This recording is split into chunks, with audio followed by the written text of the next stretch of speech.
യഥാർത്ഥത്തിൽ ഈ പറയുന്ന പൊറോട്ട അല്ലെങ്കിൽ മൈദ എന്ന് പറയുന്നത് സാധാരണ ഗോതമ്പിനെ അപേക്ഷിച്ച് അതിനകത്ത് നാര് എന്നൊരു ഘടകം, ഫൈബർ കണ്ടന്റ് ഇല്ല എന്നത് മാത്രമാണ് അതിന് വേണമെങ്കിൽ ആരോപിക്കാവുന്ന അല്ലെങ്കിൽ അതിനൊരു കുറവ് എന്ന് പറയാവുന്നത് അത് മാത്രമേ ഉള്ളൂ. പക്ഷേ മൊത്തം ഗോതമ്പിനെ അപേക്ഷിച്ച് 85%, അതായത് 15% ഊർജ്ജം കുറവ്, ബാക്കി മാത്രമേ പൊറോട്ടയിലുള്ളൂ. പ്രമേഹ രോഗികൾക്ക് അത് തന്നെയാണ് വേണ്ടത്.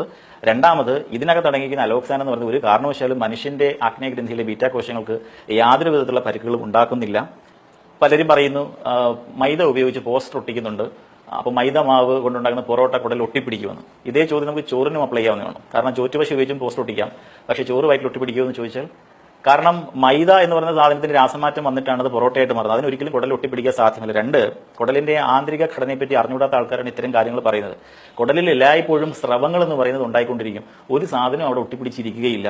അകത്ത് പോകുന്ന ദഹിച്ചതിന് ശേഷം പുറത്തു പോവുകയാണ് ചെയ്യുന്നത്. ഈ ഒരു ദഹന പ്രക്രിയയുടെ അടിസ്ഥാന തത്വങ്ങൾ പോലും അറിയാത്തവരാണ് പൊറോട്ട കുടലിൽ ഒട്ടിപ്പിടിക്കും എന്ന് പറയുന്നത്. പൊറോട്ട കഴിച്ച് ഇന്നേവരെ ആർക്കും ശോധന ഉണ്ടാവാതിരുന്നിട്ടുമില്ല. പിന്നെ ഇത് കഴിച്ചാൽ എന്തുകൊണ്ടാണ് വയറ് നിറഞ്ഞൊരു പ്രതിയിലെ കുറച്ച് നേരത്തേക്ക് ഭക്ഷണം വേണമെന്ന് ചോദിച്ചാൽ, ഇതിനകത്ത് അടങ്ങിയിരിക്കുന്നത്, അല്ലെങ്കിൽ ഇത് ഉണ്ടാക്കുമ്പോൾ പൊറോട്ട ഉണ്ടാക്കുമ്പോൾ ഉപയോഗിക്കുന്ന എണ്ണ, അത് പാമോയിലാവാം, മറ്റേതെങ്കിലും എണ്ണയാവാം. ഈ എണ്ണ അടങ്ങിയിട്ടുള്ള അല്ലെങ്കിൽ ഫാറ്റ് അഥവാ കൊഴുപ്പ് അടങ്ങിയിട്ടുള്ള ഏതൊരു ഭക്ഷണവും മറ്റു ഭക്ഷണത്തെ അപേക്ഷിച്ച് കുറച്ച് സമയം കഴിഞ്ഞ് മാത്രമേ പൂർണ്ണമായി ദഹിച്ചു മാറുകയുള്ളൂ. അതുകൊണ്ടാണ് അത്രയും നേരത്തേക്ക് നമുക്ക് കാര്യമായി വിശപ്പ് തോന്നാത്തത്.